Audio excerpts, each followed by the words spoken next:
when we say something is religion, we say it's superstitious, it's mythic, it's very intuitive, and that's why we could not trust it. And we need, at least the postmodern times and the contemporary times say that we need more reasonable basis for making societal decisions like governmental decisions and all these things.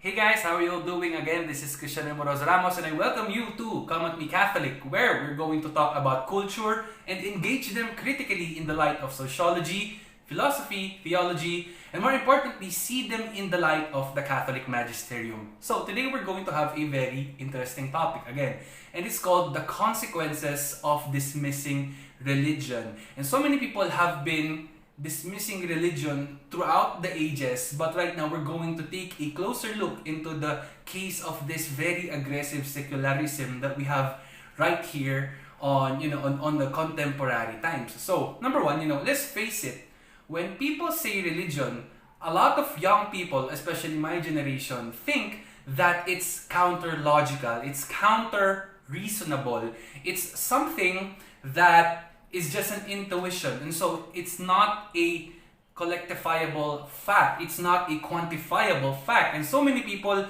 trust science more than religion, and they have this thinking that science and religion are actually dissected. So when we say something is religion, we say it's superstitious, it's mythic, it's very intuitive, and that's why we could not trust it. And we need, at least the postmodern times and the contemporary times say that we need more reasonable basis for making societal decisions like governmental decisions and all these things. So that's how the society right now looks at religion, especially in a postmodern society.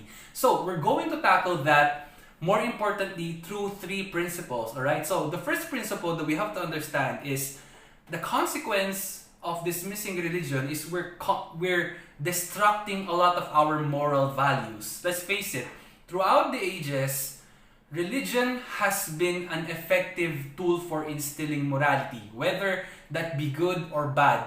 Religion had this sense of a moral background behind it, and that's why you cannot be religious if you do not have a moral thinking behind your religious belief. But the problem sometimes is we deduct religion into that thinking. We say that religion is all about ethics. It's all about thinking what is right, thinking what is wrong. And people have that wrong notion. But one thing is for sure, religion has become very effective in constructing our moral worldview.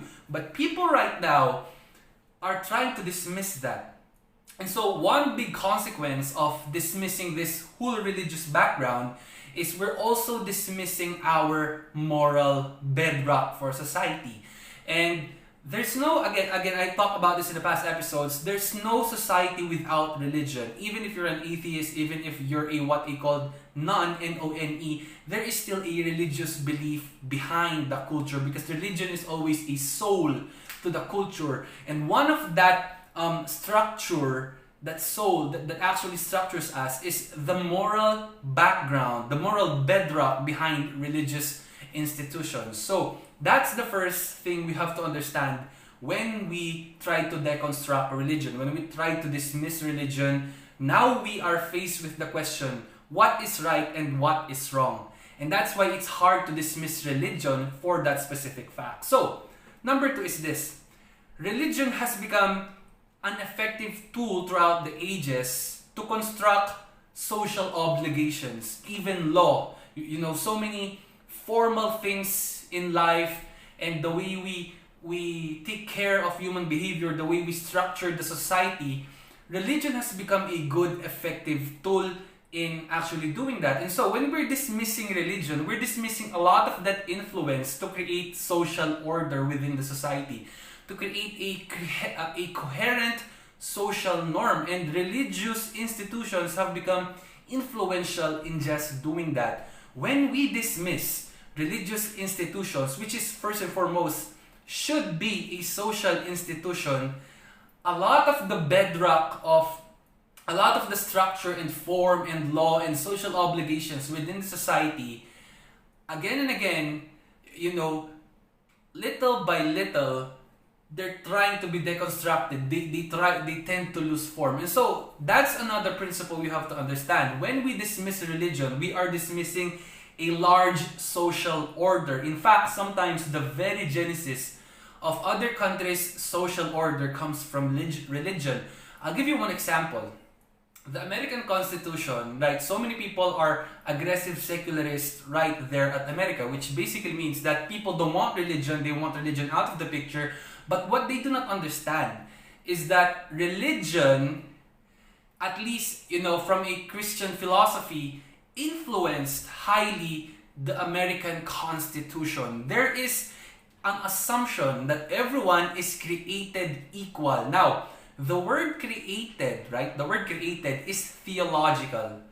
It's not just philosophical, it's theological. It means we believe that there is a creator in this world. So that is one fact, that the American Constitution actually consists of a religious background. And so a lot of laws in America, I'm not saying everything, were actually influenced religiously from the first establishment of their American Constitution.